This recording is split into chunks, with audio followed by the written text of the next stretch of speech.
ala asrofil anbiya'i wal mursalin wa ala alihi wa ashabihi ajmain. Asyhadu an la ilaha illallah wa asyhadu anna Muhammadan abduhu wa rasuluh. Allahumma sholli ala Muhammad wa ala ali Muhammad fil alamin innaka Hamidum Majid. Rabbi shrah li sadri wa yassir li amri wahlul 'uqdatam min lisani yafqahu qawli. Amma ba'du. Alhamdulillah, bersyukur kehadirat Allah, pada malam hari ini kita bertemu kembali dalam program Al-Haqqah Jumat malam yang diselenggarakan oleh Dompet Duafa Hong Kong dan IMAH, Indonesian Muslim Association Hong Kong. Yang alhamdulillah pada malam hari ini kita akan ditemani kembali bersama Ustadz Abdurrahman Rojali, putra Betawi asli. Yeah. Ya, alhamdulillah kita semua dalam keadaan sehat walafiat. Alhamdulillah.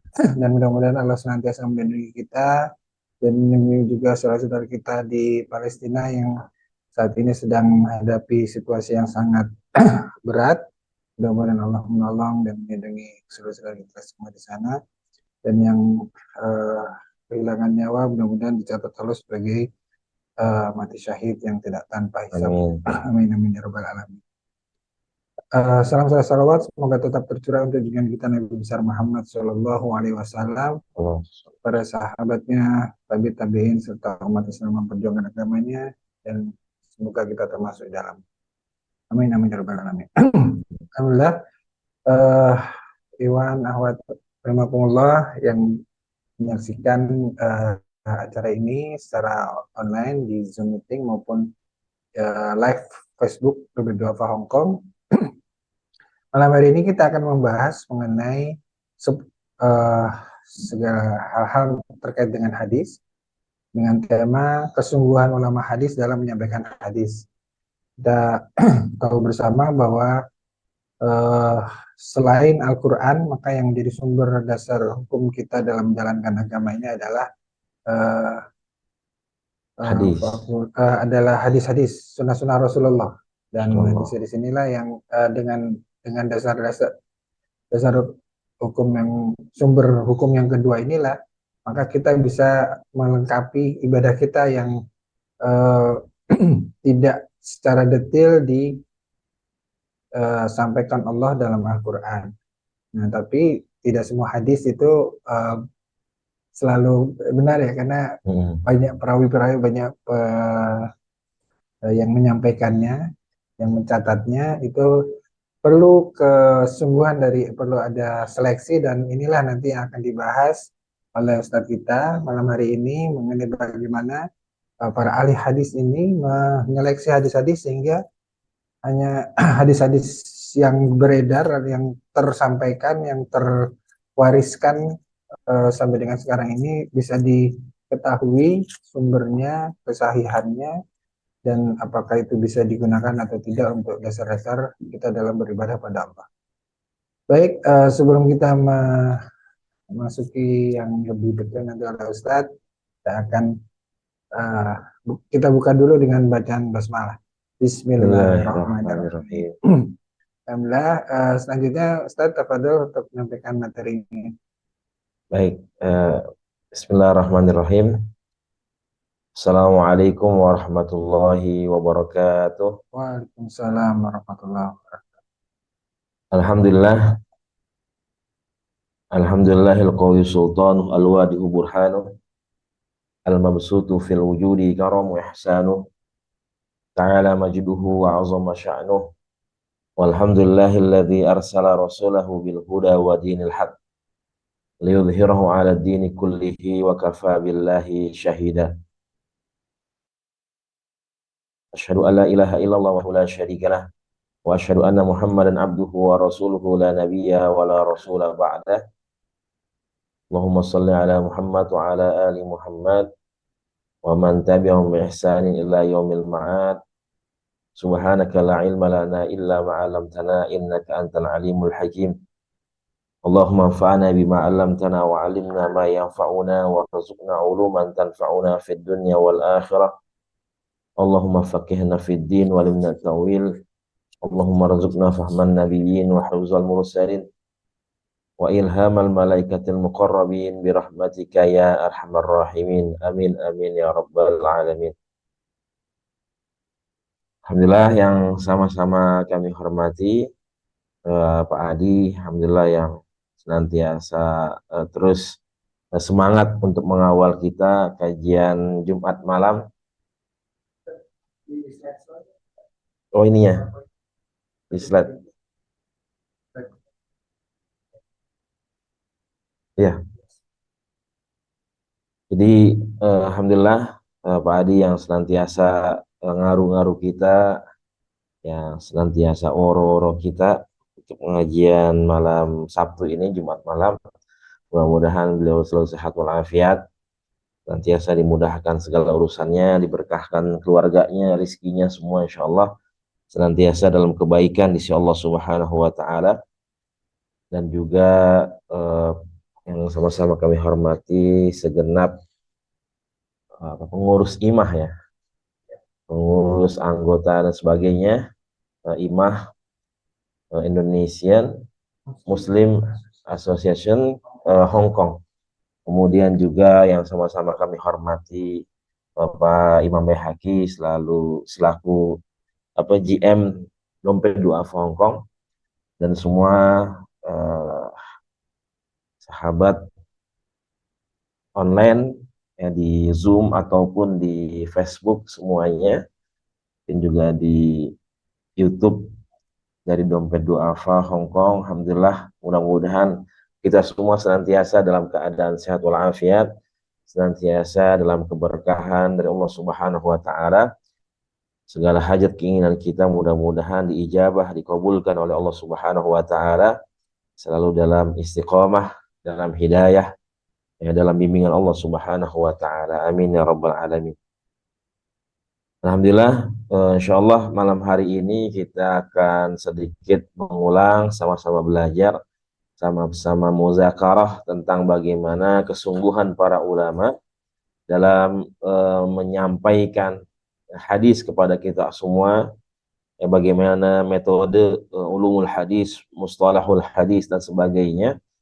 Ini yang memang mungkin ada yang sudah mempelajari ataupun baru mempelajari, ya, bagaimana hadis ini memang ada hal-hal yang harus kita ketahui, ya, ketika kita memang membaca hadis, menemukan hadis, ya, istilah-istilah hadis itu dan hadis yang makbul, ya, hadis yang bisa diterima, hadis yang bisa dijadikan hujjah, ya, ketika dalam suatu ibadah ataupun suatu muamalah, maka semuanya memang harus berlandaskan dengan hadis-hadis yang memang dijelaskan lewat Rasulullah Shallallahu Alaihi Wasallam, ya, dengan lisan beliau, kemudian juga dengan perkataan, perbuatan, kemudian juga nanti ada takrir, ketetapan, dan sebagainya. Insya Allah akan kita kaji sedikit-sedikit. Dan kemarin juga kita sudah membahas tentang bagaimana kita mencintai Allah dengan mengikuti Rasulullah Shallallahu Alaihi Wasallam. Maka salah satu bentuk bagaimana kita mengikuti Rasulullah Shallallahu Alaihi Wasallam adalah kita belajar mengenal hadis, ya, istilah hadis dan hadis apa saja yang bisa digunakan dijadikan sebagai hujjah, landasan ketika kita beribadah. Apanya? Oh, Jamil Ahkam. Masya Allah, itu tinggal dibuka aja Pak di buku-bukunya. Alhamdulillah. Nah ini bagaimana para ulama bersungguh-sungguh mengkaji hadis. Memang kemarin kita sudah jelaskan ada orang-orang yang Qur'aniyun, yang disebut dengan golongan Qur'aniyun, yang hanya mereka berlandaskan kepada Al-Quran, kemudian menafikan hadis, ya, padahal masih banyak perkara dalam ajaran Islam ini yang memang tidak lain dan tidak bukan adalah bersumber dari Nabi kita Nabi Muhammad SAW. Jadi dalam Al-Quran surah An-Nahl ayat 44 ini sudah jelas bagaimana hadis ini dijelaskan yang oleh Allah Subhanahu wa taala. Dalam firman-Nya Allah mengatakan wa anzalna ilaika dzikra litubayyana lin-nasi ma nuzila ilaihim.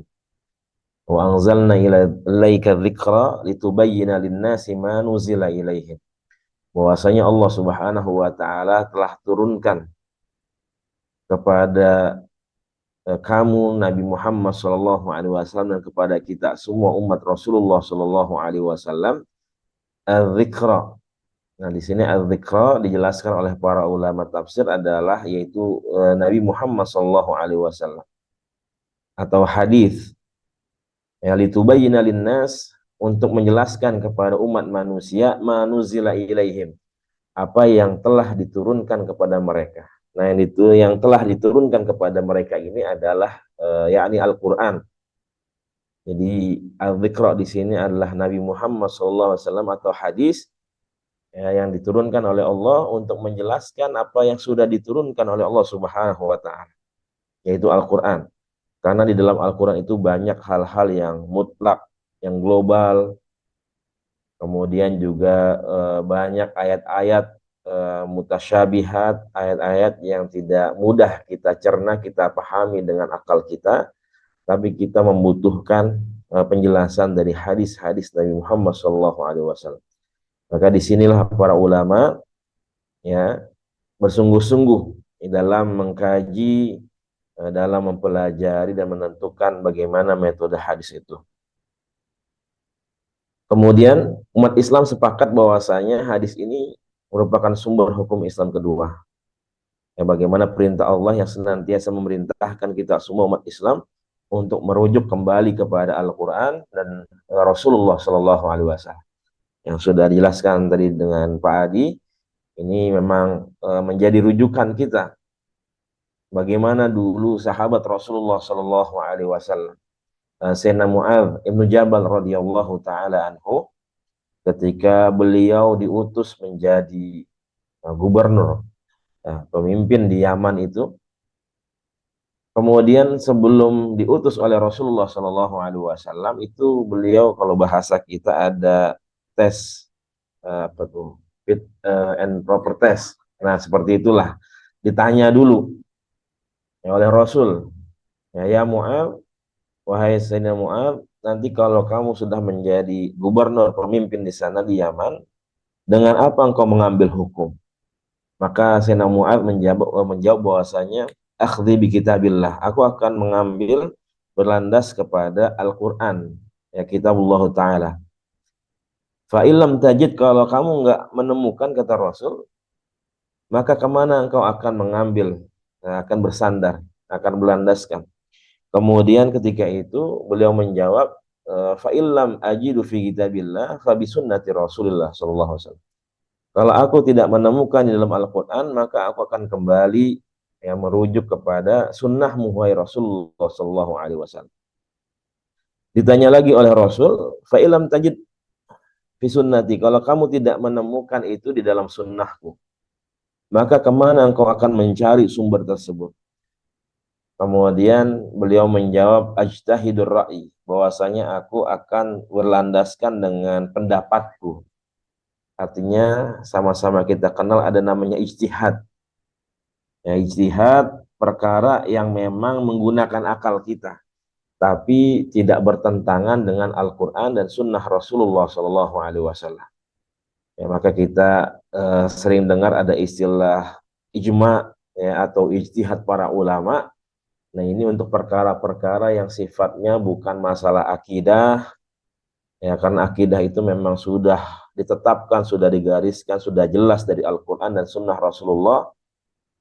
Kemudian juga perkara-perkara yang memang belum ditemukan hukumnya, ya, misalkan jual beli online, ya, ini kan permasalahan-permasalahan yang kontemporer, ya, permasalahan-permasalahan yang baru yang memang tidak dijelaskan secara detail dalam Al-Quran, kemudian hadis Rasulullah SAW. Maka ini membutuhkan ijtihad para ulama. Nah ini bagaimana ini sudah dipraktekkan oleh Sayyidina Mu'adz radhiyallahu taala anhu ketika beliau menjadi utusan Rasulullah di Yaman itu. Beliau senantiasa berlandaskan kepada Al-Quran, kemudian hadis, kemudian juga kepada ijtihad ya dengan akalnya yang senantiasa berlandaskan kepada Al-Qur'an dan sunnah Rasulullah Shallallahu Alaihi Wasallam. Kemudian juga di surah An-Nisa ayat 59 juga jelas, ya ayyuhalladzina amanu atiullaha wa atiur rasul wa ulil amri minkum. Ya fa in tanaza'tum fi syai'in farudduhu ila Allahi wa rasulih. Bahwasanya kita diperintahkan oleh Allah taat kepada Allah dan taat kepada Rasul, kemudian para pemimpin-pemimpin kita. Fa in tanaza'tum fi syai'in farudduhu ila Allahi wa rasul. Kalau kita berselisih pendapat, maka kembalikanlah semua kepada Al-Qur'an dan sunnah Rasulullah sallallahu alaihi wasallam. Dan para ulama hadis sepakat kitab yang paling sahih ya setelah Al-Qur'an, ya kita semua sepakat bahwasanya kitab yang paling sahih adalah Al-Qur'an. Karena firman Allah Subhanahu wa taala.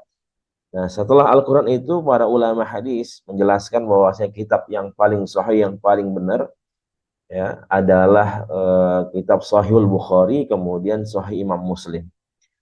Nah, ini yang menjadi rujukan kita semua. Nanti di bawah itu ada Sunan Ibnu Majah, Sunan At-Tirmidzi, kemudian Sunan Abu Daud, kemudian juga ada Al-Um, ya, Imam Malik dan sebagainya. Dan semua itu bagaimana para ulama hadis sudah menggariskan ya kitab-kitab yang menjadi rujukan para ulama hadis dalam menghukumi sebuah hadis. Dan ini beberapa istilah yang disematkan para ulama, ya para ulama hadis. Jadi kalau kita mendengar ada istilah muhaddits, kemudian al-hafidz, kemudian al-hujjah, kemudian al-hakim, kemudian amirul mu'minin fil hadis. Nah, ini punya definisi tersendiri ya di dalam ulumul hadis. Ya makanya kalau kita dengar ada imam, sekarang kan imam itu biasanya hafal Al-Qur'an, kemudian disebutkan belakangnya ada al-hafidz. Misalkan Pak Adi Kurnia al-hafidz, berarti itu dia penghafal Al-Qur'an. Ya, jadi walaupun beberapa juz saja tapi sudah dibilang al-hafidz. Nah, itu di dalam menghafal Al-Qur'an. Tapi kalau kita berbicara ulumul hadis beda lagi ya definisinya. Ini dijelaskan, ditentukan oleh para ulama hadis. Kita sering dengar muhaddits, ya orang yang memang sibuk dengan hadis ini. Ya, makanya di sini ditarifkan, didefinisikan yang sibuk mengkaji hadis baik dari sisi riwayat dan dirayahnya. Nah, jadi muhaddits ini memang ulama. Jadi dikaji ya, hadis itu dari sisi riwayatnya, kemudian dirayahnya, dari segi matannya. Jadi matan itu adalah isinya. Ini kesohian isinya seperti apa, kemudian juga keterkaitannya dengan sanadnya. Sanad itu rawi-rawi yang meriwayatkan. Nah, apakah benar para rawi-rawi ini menyampaikan, mendengar langsung dari orang-orang yang mendengar sampai bersambung kepada Nabi kita Nabi Muhammad Sallallahu Alaihi Wasallam. Ya, dan ini kehebatan kita sebagai umat Islam yang kita kenal dengan istilah sanad. Ya, bagaimana Ibnu Arabi mengatakan laulal isnadu la qaulu masya'a wa masya'a. Kalau nggak ada sanad, nggak ada isnad, ini orang akan berbicara semaunya, ya seenaknya. Makanya semua ajaran kita ini nggak main-main. Ya, jadi Islam ini sumber ajarannya ini bukan sumber yang abal-abal yang bisa dirubah sana sini seenaknya enggak. Tapi bagaimana kita punya sanad yang semua ilmu ajaran agama, kemudian permasalahan-permasalahan agama ini harus bersambung kepada Nabi kita Nabi Muhammad Shallallahu Alaihi Wasallam. Dan itu tidak ditemukan di agama-agama yang lain. Jadi hanya agama Islam yang menjaga orisinalitas dari ajarannya yang bersambung kepada sang pembawa risalah yang membawa ajaran Islam ini, yaitu Nabi kita Nabi Muhammad Shallallahu Alaihi Wasallam. Makanya ini para ulama hadis, gimana mereka mengkaji ini semua supaya bisa bersambung kepada Nabi Muhammad SAW. Kemudian ada Al-Hafidh, ya Al-Hafidh, seorang yang hafal 100.000 hadis. Ini Masya Allah, 100.000 hadis. Matan beserta sanatnya. Jadi bukan matannya saja, bukan isinya saja, tapi perawinya itu mereka juga hafal. Ya, jadi bukan sekedar isinya saja, tapi para perawinya mereka hafal. Jadi kalau kita baca Sahih Bukhari itu, beliau menulis hadis bukan dengan matannya saja, tapi dengan rawinya. Dan rawinya itu cukup panjang. Ya, nanti Bapak Ibu bisa lihat iseng-iseng, misalkan download PDF ya jilid pertama dari Sahih Bukhari itu bisa ditemukan bagaimana panjangnya perawi itu cukup panjang. Padahal isi hadisnya cuma 2 baris begitu, tapi perawinya panjang. Nah itu bisa mampu dihafal oleh Al-Hafidh ini. Ya hafalnya bukan 1, 2, tapi 100.000 hadis. Jadi nggak main-main ya ketika seorang ulama disematkan dengan Al-Hafidh ini. Ya, matan beserta sanatnya dengan berbagai jalur periwayatannya dan juga mendalami ilmu hadis berkaitan hadis-hadis tersebut. Ya, jadi bukan sekedar hafal matan beserta sanatnya, isi beserta rawinya, tapi juga mendalami ya hikmah-hikmah atau ajaran yang terkandung di dalam hadis tersebut. Dia udah paham itu, ya sudah tahu mana yang hadis sahih karena dia udah hafal, udah tahu, ya, udah bisa apa men-scan nih rawi-rawi yang doif siapa, ya rawi-rawi yang memang dobit, yang memang kuat hafalannya kemudian terpercaya, yaitu mereka paham semua.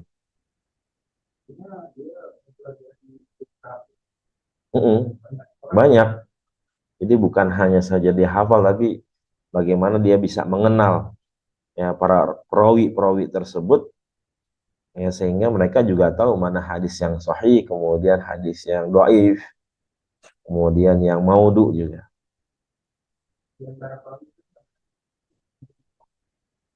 Mm-mm. Nah itu pekerjaan mereka seperti itu. Makanya ada salamatnya tuh. Ahlan. Nah, makanya ada buku dalam hadis itu namanya Al-Jarh wa Ta'dil. Al-Jarh wa Ta'dil. Jadi ada orang yang cacat, ada orang yang nggak cacat. Nah itu salah satu buku yang dibolehkan. Apa mengangkat aib orang. Kan kita nggak boleh ngomongin, bicarain aib orang. Tapi dalam hadis ini ada kitab namanya Al-Jarh wa Ta'dil. Jadi itu diulas semua, perawi itu diulas. Ya, perawi-perawi yang bermasalah itu seperti apa, itu dikeluarkan semuanya. Artinya kan aibnya ketahuan nih orang, sehingga hadis ini menjadi dhaif. Kenapa? Karena ada orang ini. Orang ini kenapa? Mungkin hafalannya lemah, ya, atau kurang sikoh dan sebagainya. Nah, itu namanya al-jarh wa ta'dil. Jadi sebenarnya hadis ini luas pembahasan. Iya, gitu aja. Hmm. Kayaknya subhanallah kalau udah muhaddis, udah al-hafidh.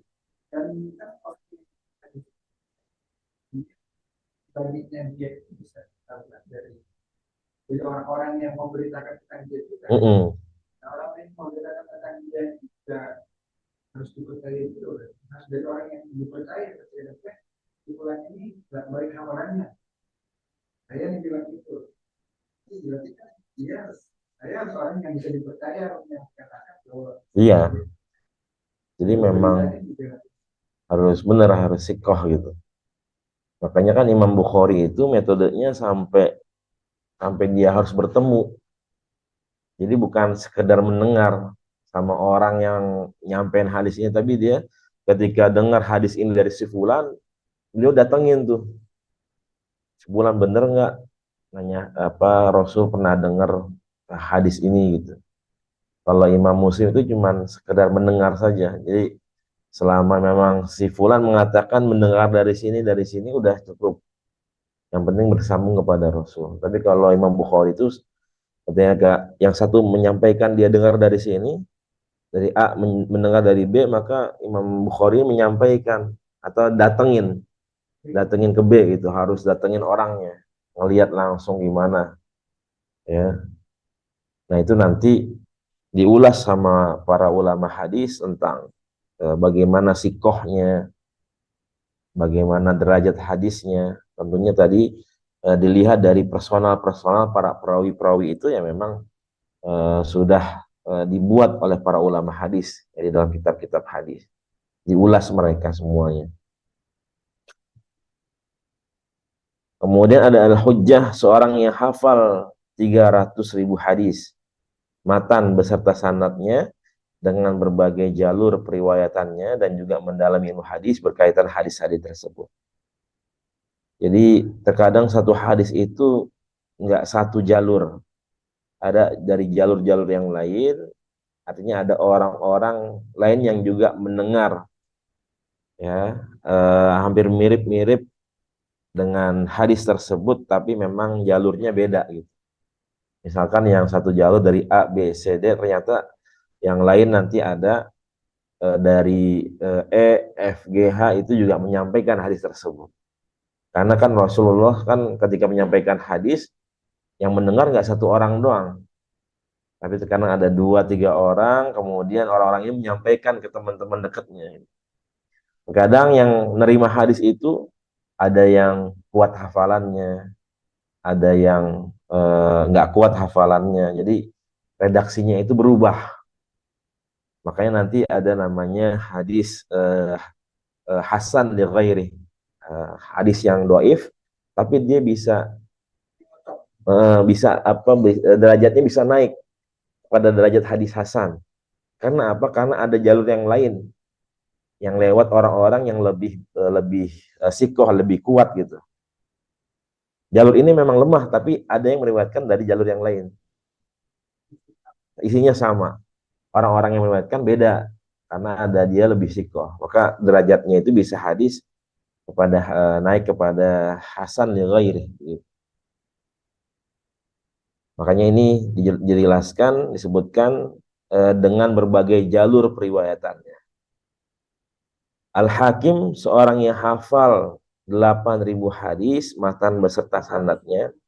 Ya, iya 800.000 hadis, matan beserta sanadnya dengan berbagai jalur periwayatannya dan juga mendalami ilmu hadis berkaitan hadis-hadis tersebut. Kemudian Amirul Mukminin fil hadis.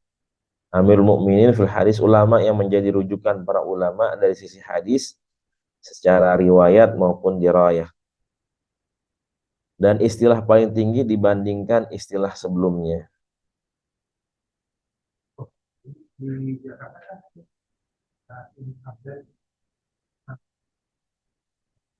Nama kayaknya. Ya. Ya Allah alam, kalau mungkin dia hafal hadis, mungkin bisa ahli hadis. Abdad itu.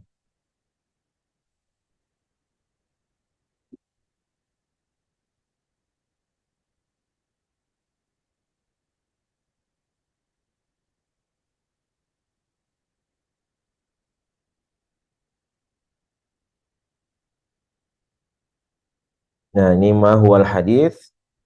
Apa itu hadis?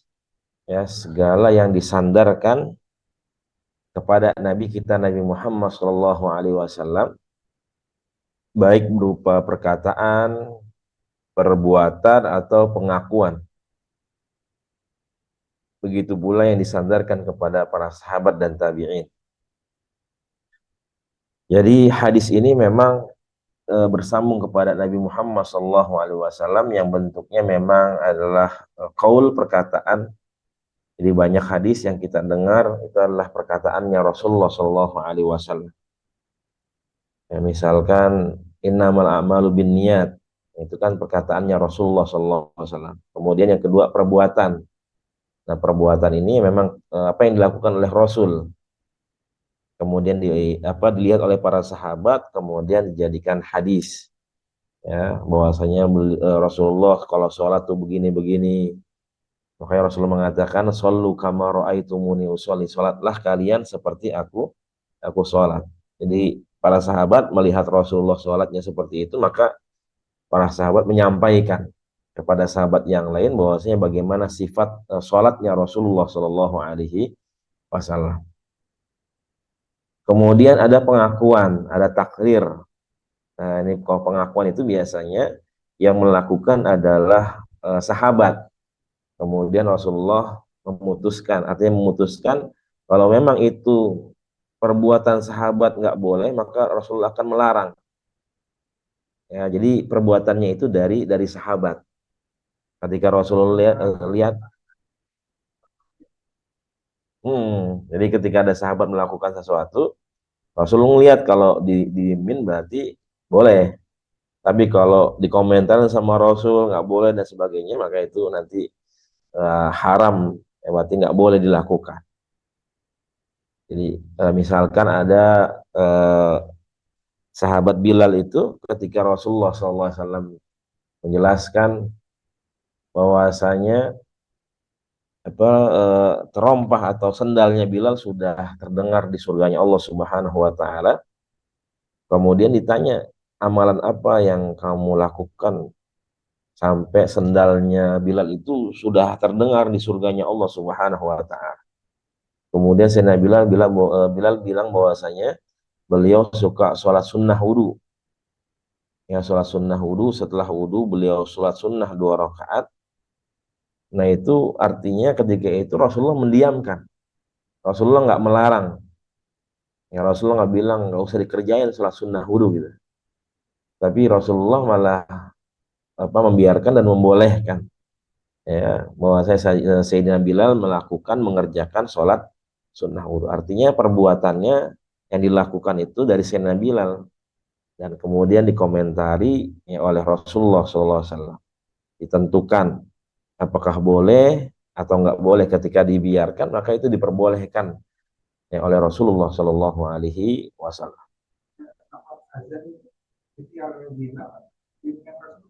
Bimbingan Rasul, karena memang waktu itu kan ada Rasul, jadi dibimbing sama Rasulullah Shallallahu Alaihi Wasallam. Iya. Nah, ini ketika perkataan maka bentuknya qala Rasulullah Shallallahu Alaihi Wasallam. Rasulullah mengatakan atau Rasulullah Shallallahu Alaihi Wasallam ini bersabda. Tapi ketika memang itu adalah perbuatan Rasul, maka kan Nabi Shallallahu Alaihi Wasallam, bahwasanya Rasulullah Shallallahu Alaihi Wasallam mengerjakan sesuatu gitu. Ya, jadi dilihat kemudian, ya, karena berarti perbuatan gitu. Tapi kalau qala berarti apa yang dikatakan oleh Rasulullah Shallallahu Alaihi Wasallam. Begitu juga karena pengakuan gitu.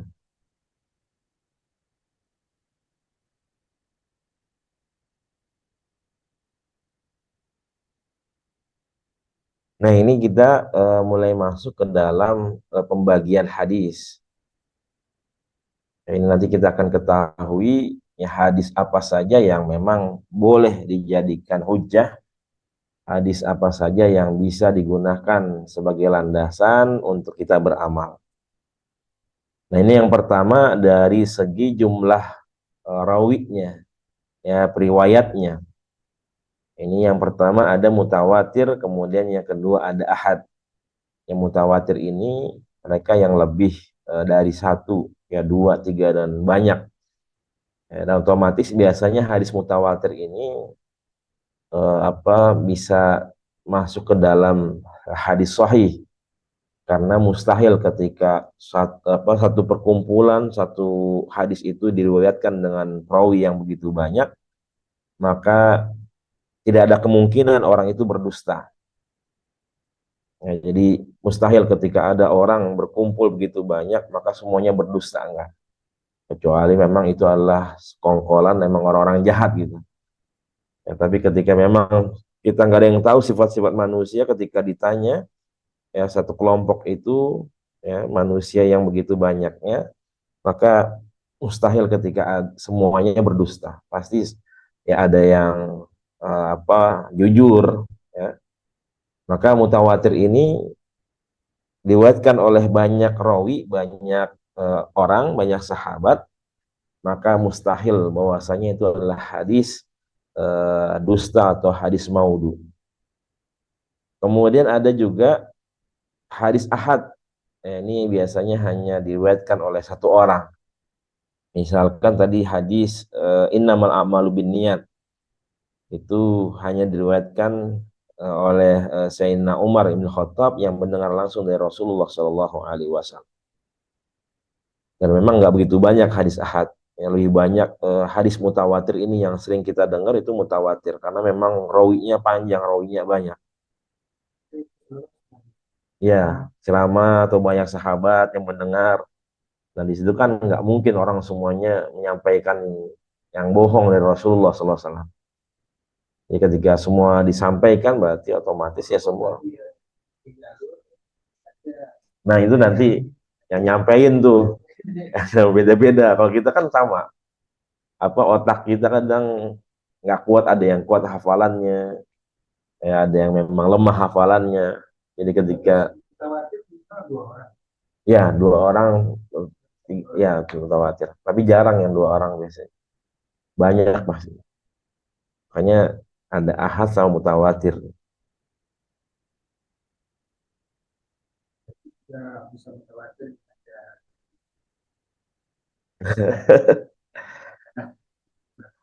Iya, nyambung. Kemudian ada yang hadis makbul atau mardud. Ada hadis yang diterima, ya. Ada hadis yang memang ditolak. Nah, dari segi tadi kesahihan isinya atau kesahihan matannya atau perawinya. Ya, ada sahih li zatihi yang kita kenal misalkan hadis sahih. Ya, kemudian ada hasan li zatihi, hadis hasan. Nah, kemudian ada hadis sahih li ghairihi. Ada hadis hasan li ghairihi, kemudian ada hadis dhaif, kemudian hadis maudhu.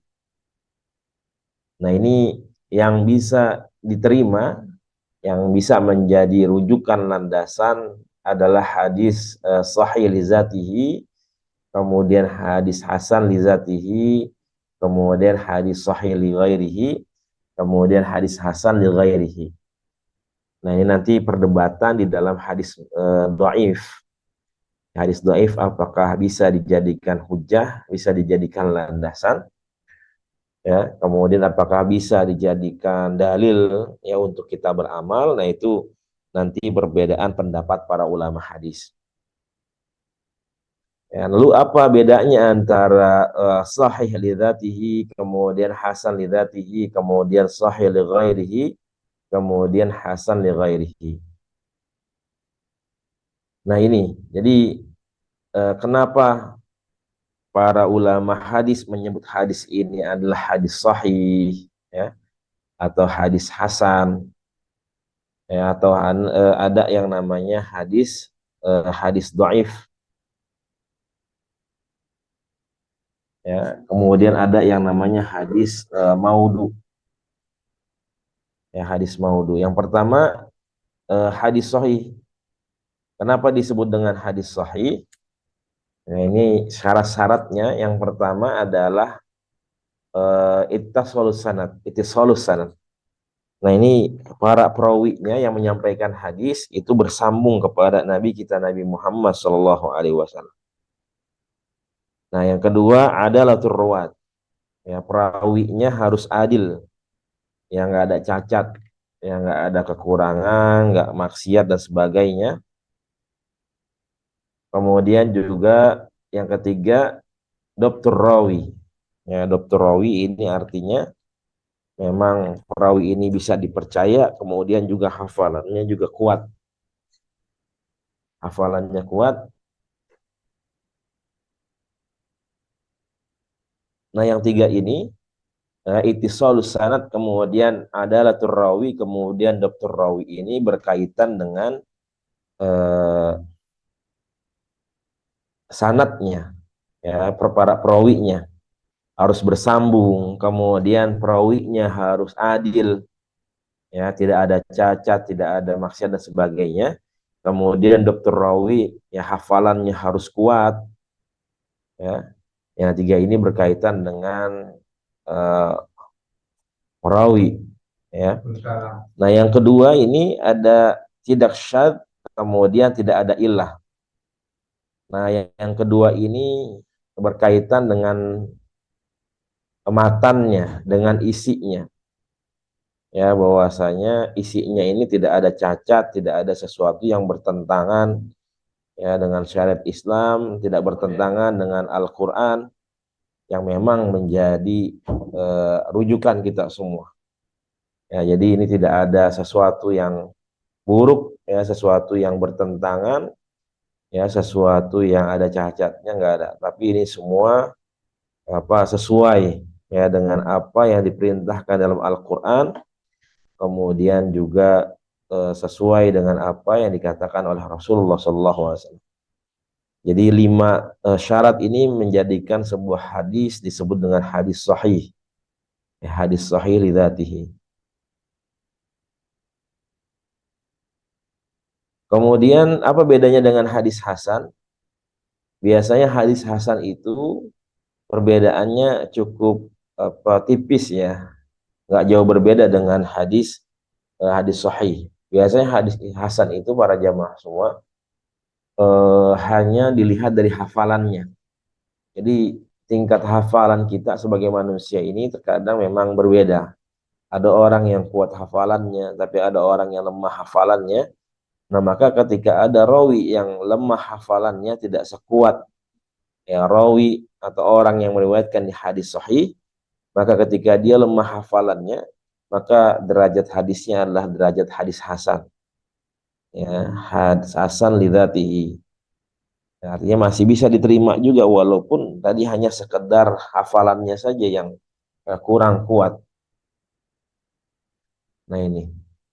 Kemudian ada namanya tadi ada hasan li ghairihi. Nah, hasan li ghairihi ini biasanya dari hadis dhaif. Ya, hadis dhaif tapi ada hadis dari jalur yang lain. Dari jalan yang lain yang meriwayatkan juga, ya, sehingga hadis dhaif ini bisa meningkat derajatnya kepada hadis hasan li ghairihi. Ya, jadi bisa meningkat kepada hadis hasan li ghairihi. Ya, begitu juga hadis sahih li ghairihi. Nah, hadis sahih li ghairihi ini yang tadinya derajatnya adalah hadis hasan, kemudian ada jalur lain yang menguatkan. Ya, maka dia bisa naik derajatnya yang tadinya menjadi hadis hasan, kemudian menjadi hasan, menjadi sahih, ya, sahih li ghairihi. Artinya naik derajatnya dari hasan menjadi hadis hadis sahih. Nah, ini tentunya dua-duanya semuanya masih bisa dijadikan sebagai hujjah, sebagai dalil, sebagai landasan ketika kita ingin beramal, ya, hadis hasan, hadis sahih semuanya, ya, walaupun memang itu tadi ada jalur-jalur yang menguatkan, tapi intinya hadis hasan, hadis sahih ini nggak ada masalah. Ya, nanti yang ada masalah adalah hadis dhaif saja. Nah, ini hadis dhaif nanti bagaimana perbedaan para ulama nanti kita akan lihat, ya, seperti apa perbedaan para ulama dalam menyikapi adanya hadis dhaif ini. Nah, ini nanti kalau kita berbicara masalah sanad yang tersambung, ketika ada hadis yang sanadnya tidak tersambung kepada Rasulullah SAW, maka ini bukan hadis sahih. Maka nanti ada istilahnya mu'allaq, mu'dal, mursal, munqati, mursal khafi, mudalas, dan ini semua rasanya kalau kita pelajari semua, ya, perlu beberapa SKS gitu berapa pertemuan itu. Gak cukup sebulan ya. Nggak cukup. Ya, itu baru ketika sanadnya nggak tersambung, belum nanti ada masalah ketika perawinya nggak adil, nggak sikoh. Yang kanan Ya. itu berarti ini Ustaz. Ini yang menyebabkan dia doif nanti, Salah, hadis salah. Ya, ada mu'allak, yang tergantung artinya nih. Biasanya sanadnya nggak tersambung kepada Rasul, nyampe ke tabiin saja, gitu. Kemudian biasanya ada hadis juga yang hilang. Jadi perawinya tuh di tengah-tengah itu hilang. Harusnya dia ketemu ini tapi loncat gitu. Dan nggak semasa ya. Iya, nggak semasa. Jadi tiba-tiba loncat ke orang yang udah jauh jaraknya hidupnya dengan dia. Nah, itu beda generasi. Beda generasi. Nah, itu masalah juga. Makanya dikaji. Ya kalau ada seperti itu berarti ya bukan hadis sahih. Hadis-hadis yang bermasalah. Ini ada maudu, ada matruk, jahalah, mubham. Ini yang ketika perawinya bermasalah. Ini istilahnya baru dengar sebenarnya. Banyak yang baru, kalau yang mursal itu kan pernah dengar. Tapi yang lain baru-baru. Iya, munqati, mursal khafi, mudallas semuanya. Itu nanti bisa dilihat di permasalahan ya sanad yang tidak tersambung tadi. Munqati terputus, munqati itu biasa terputus, tidak bersambung kepada Rasulullah SAW. Nah, ini maudhu ya, kemudian matruk, jahalah, mubham, ketika perawi-perawinya tidak fiqh, tidak benar, ya hadis ini maka dikatakan hadis yang maudhu. Artinya memang tidak pernah dikatakan oleh Rasulullah SAW, palsu. Nah, ini semua masalah dalam rawi. Nah, ini juga kekurangan yang dokter rawi ketika misalkan perawinya nggak kuat hafalannya, ya sering lupa, ghaflah, kemudian juga hafalannya buruk, kemudian juga sering melakukan kesalahan, kemungkaran. Nah, ini permasalahan-permasalahan yang ditemukan ketika hadis dhaif, yaitu ditemukan dari dokter rawinya. Para perawinya ini nggak kuat hafalannya.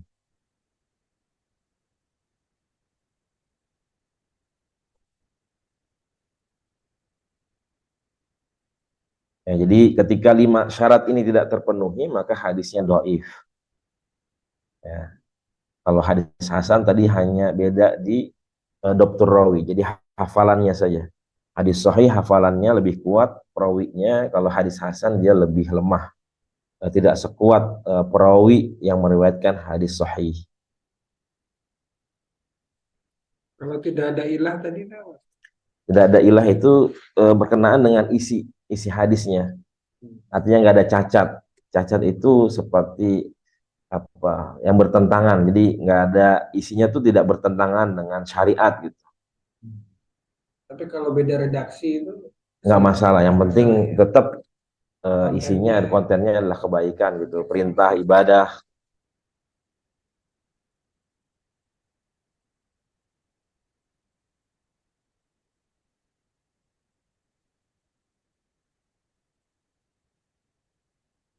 Nah, ini kalau tadi ada hadis hasan, hadis sahih. Nah, ini juga beberapa catatan yang berkaitan dengan hadis dhaif. Hadis dhaif maksudnya hilang dari hadis ini suatu syarat dari syarat hadis yang makbul, bukan berarti Rasulullah SAW tidak mengatakannya. Jadi hadis dhaif tadi bisa bersambung kepada Rasulullah SAW, cuman ada permasalahan mungkin dari perawinya.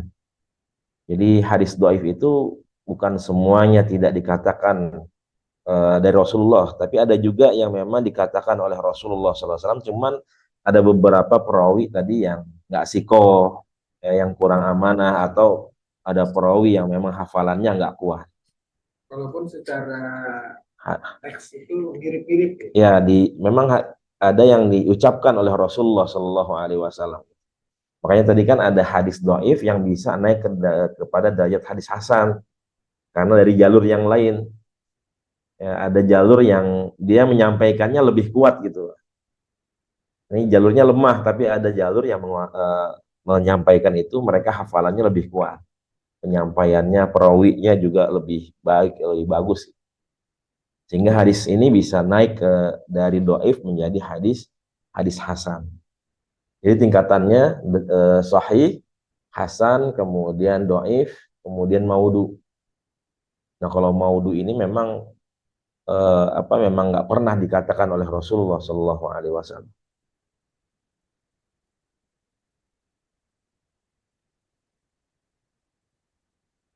Nah ini hadis doif memiliki beberapa tingkatan. Ya, Al-Hafidh Ibnu Hibban menghitung bahwa 49 macam hadis doif. Ya bagaimana? Banyak banget. Makanya Nggak cukup satu SKS ini. iya kalau itu hadis doif doang. Ya. Belum yang mursaling tadi. Apalagi banyak hadis-hadis doif yang kadang sudah masyhur gitu kan. Misalkan di bulan Ramadan itu apa niyamus shaim ibadah, tidurnya orang yang berpuasa itu adalah ibadah. Nah itu doif juga itu. Cuma nanti permasalahannya apakah boleh diamalkan? Ya, kalau misalkan buat istirahat tidurnya maksudnya supaya nanti kuat baca Qur'annya, tadarusnya, itikafnya nggak masalah gitu kan. Ya, tapi kalau di situ doifnya karena perawinya atau karena kontennya? Ada yang mengatakan perbedaan pendapat, ada yang masalah rawinya, ada yang mengatakan juga termasuk hadis maudhu karena nggak pernah diucapkan oleh Rasul seperti itu. Sebagian dari iman tuh. Kita tanah air sebagian dari iman. Nah itu bukan hadis juga. Sama an-nazafatu minal iman kan? Bukan. Iya kata-kata biasa ulama. Nah, itu kalau dulu di SD kan pelajaran cabang-cabangnya iman, bersihan. Iya. Padahal bukan.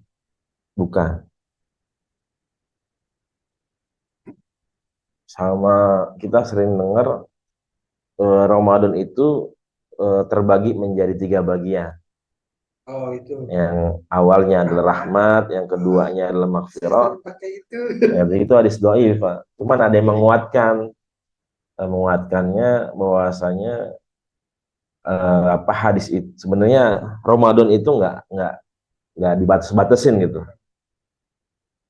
Artinya bahwasanya memang di dalamnya ada rahmat, ada maghfirah, ada itqu minan nar, tapi tidak terbatas dengan 10 hari begitu. Kalau itu kan dibatas-batasin.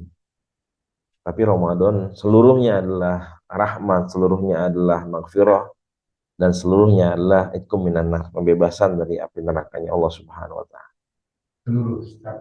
Satu bulan itu. Enggak. Nah itu di Indonesia masyhur tuh hadis itu. Padahal kan nggak sampai dibatasin begitu seluruhnya. Kalau di Cina sini kan menuntut ilmu sampai ke negeri Cina. Iya itu juga bukan hadis tuh sebenarnya. Bukan hadis. Kalau menuntut ilmu sampai tiang lahat atau sampai mati itu. Mahdi ilallah hadis. Itu hadis. Kalau itu hadis ya? Iya. Oh, itu benar.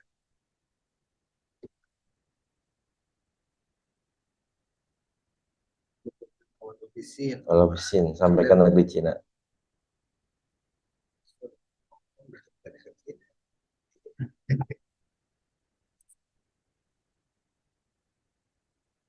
Nah ini kita langsung ke apakah boleh mengamalkan hadis dhaif.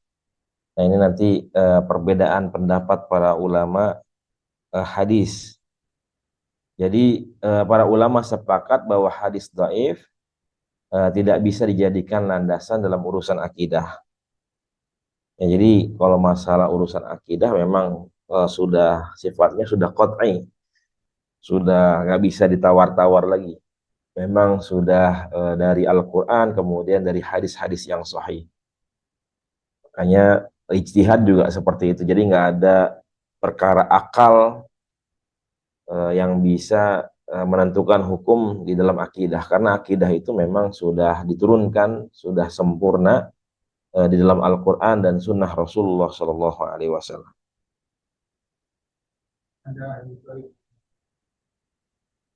Jadi landasan akidah yang masuk dan mungkin salah tangkap kalau misalnya doib tapi terkait akidah gitu. Selama ini sih, doib kan menengok amalah. iya muamalah, iya fadhil amal tentang bagaimana kita beramal. Selama ini sih saya belum nemuin Pak yang masalah akidah.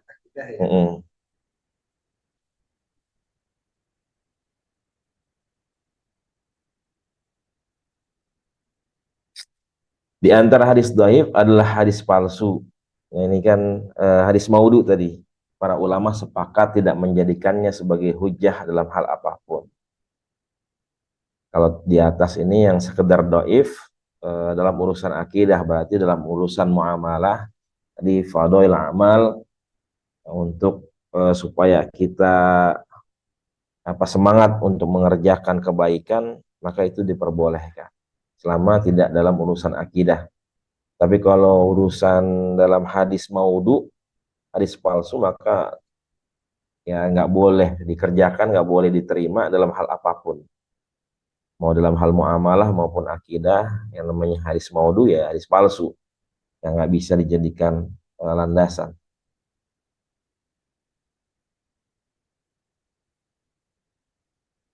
Nah ini kesepakatan para ulama, kebanyakan para ulama, mazhab jumhur, dibolehkan meriwayatkan dan menukil hadis dhaif yang tidak sampai maudhu. Artinya derajatnya tidak sampai kepada hadis palsu. Dalam hal apa? Dalam urusan targhib wa tarhib. Targhib itu tadi bahwasanya hadis-hadis yang memang memotivasi kita buat ibadah. Yang motivasi kita buat ibadah. Fadail amal, ya, hal-hal yang memang amalan-amalan yang utama gitu. Dan juga cerita-cerita. Coba nanti kita lihat contoh-contoh dari hadis dhaif.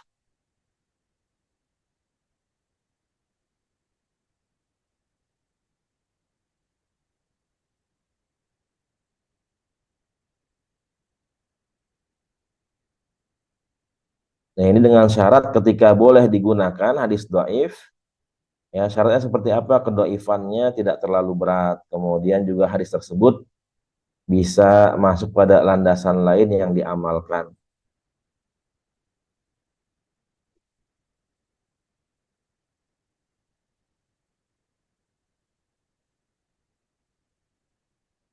Tidak bertentangan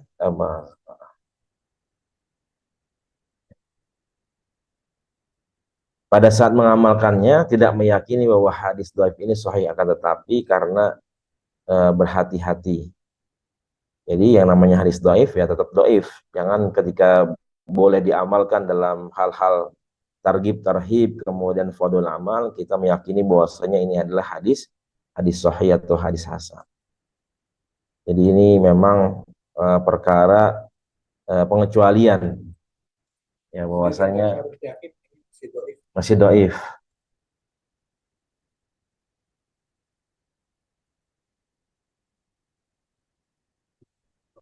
Nah, Imam Ahmad bin Hambal, kemudian Abu Daud dan lainnya mengamalkan hadis dhaif dalam hukum dan mengedepankan hadis dhaif dari qiyas. Jadi dalam mazhab Imam Ahmad, hadis dhaif ini boleh digunakan dalam menentukan suatu hukum dan lebih mengedepankan hadis dhaif daripada qiyas. Kalau qiyas itu memang tadi menggunakan akal ya,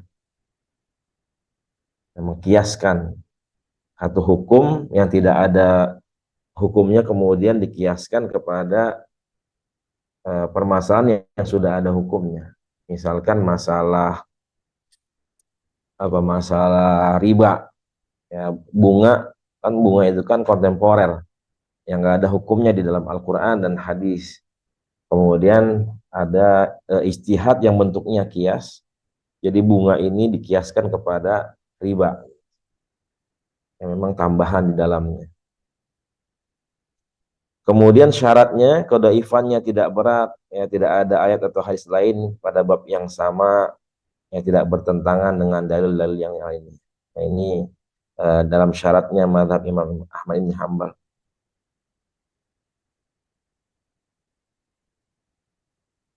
Mazhab ketiga, mengamalkan karena kehati-hatian, sehingga jika ada model jual beli yang diharamkan melalui hadis dhaif, diamalkan demi kehati-hatian.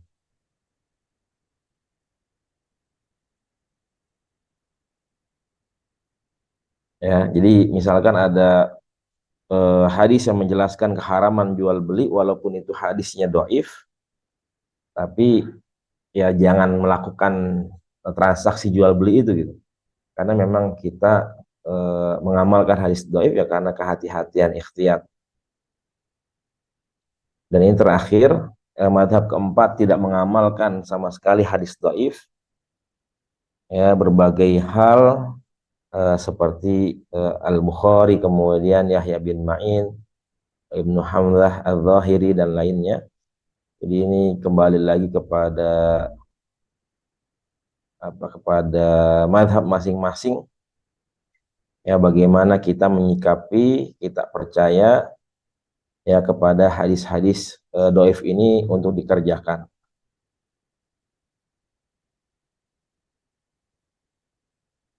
Nah, ini misalkan ada beberapa hadis dhaif yang tadi boleh dikerjakan karena targhib wa tarhib, ada memotivasi kita buat beramal gitu kan, atau ada fadhilul amal, ada ibadah yang memang dia punya keutamaan tapi hadisnya dhaif. Misalkan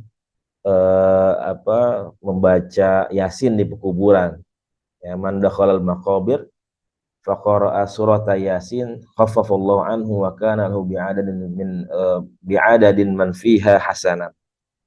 Ya, siapa saja yang dia mendatangi kuburan kemudian dia baca surah Yasin, maka Allah akan meringankan ya siksaan untuk mereka.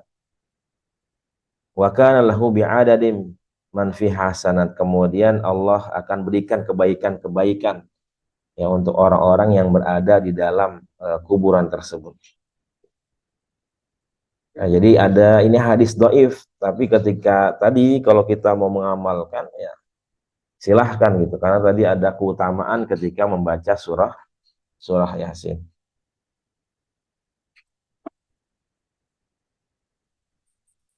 Atau membaca Yasin ketika ada orang yang mau meninggal gitu kan. Biasa kan Indonesia dibacakan. Yang ketika mau meninggal gitu, ada sakaratul maut, ketika talqin, sambil talqin. Nah, itu orang-orang yang berpendapat bahwasanya boleh dikerjakan karena keutamaan surat Yasin, maka dibacakan seperti itu. Itu kalau keutamaan surat Yasin memang ada ya? Memang ada, dia memang dia punya keutamaan, dia kan qalbul Quran, jantungnya Al-Quran. Sama seperti Al-Fatihah kan umul Quran, induknya Al-Quran. Kalau ya surah Yasin jantungnya Al-Quran. Jadi istilahnya kalau manusia nggak ada jantungnya, artinya keutamaan dia dasar yang membuatnya dia menjadi kontennya masih benar karena ada keutamaannya Al-Quran, Yasinnya itu ya. Yasinnya.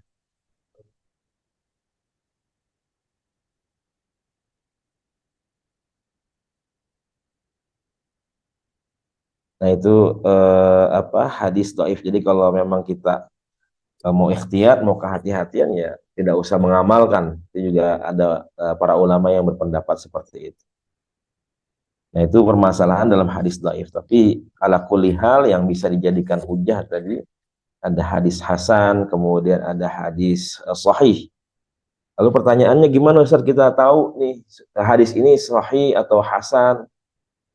Nah, itu kalau kita baca di dalam buku-buku hadis memang dijelaskan di bawahnya. Biasanya ada keterangannya, ada notnya. Ini hadis sahih, hadis hasan. Ya, makanya kita merujuk kepada buku-buku hadis, Imam Bukhari, Imam Muslim, kemudian Tirmidzi, Sunan Abi Daud, kemudian Sunan Imam Nasai, dan semua itu ada penjelasannya. Oh, ini hadis hasan, hadis dhaif. Ya, makanya kalau kita di buku baca di buku-buku biasa mungkin ya ada penjelasannya juga, tapi kan belum begitu tentu benar gitu. Hanya ketika kita pengen yakin, kita kembalikan lagi kepada buku-buku hadis. Apalagi sekarang mungkin udah banyak aplikasi-aplikasi yang memang kita bisa lihat buku-buku hadis, tapi yang mudah-mudahan ya isinya benar, nggak ada yang salah. Yang benar yang ada di belakang Pak Adi itu semuanya, insya Allah. Walaupun terkadang cetakannya juga ada yang masih salah. Ya, terkadang pernah saya beli kitab Musnad Ahmad Ibn Hambal itu sampai berjilid-jilid, ternyata di jilid berapanya itu kosong gitu. Ada yang terlewat. Iya, tuh sayang juga. Karena kita kalau beli kan harus satu paket. Nggak bisa ganti rugi. Nggak bisa itu. Kan kalau buku berjilid-jilid agak susah peraksanya, Pak. Kita ketemukan pas ketika kita lagi baru baca jilid tersebut, ternyata ada yang nggak tercetak. Nah, seperti jadi kita kembalikan kepada buku-buku hadis. Sampai saat ini nggak ada manusia yang bisa mengatakan, oh ini hadis sahih, ini hadis hasan, tiba-tiba dia mengatakan, oh ini hadis hasan, ini sahih. Tidak ada. Karena semuanya sudah dijelaskan oleh para ulama hadis. Ya, jadi kita tinggal melihat, kita tinggal merujuk ke sana, ya ke dalam buku-buku hadis yang sudah dibuat oleh para ulama hadis. Baik, mungkin itu Pak Adi. Kalau sudah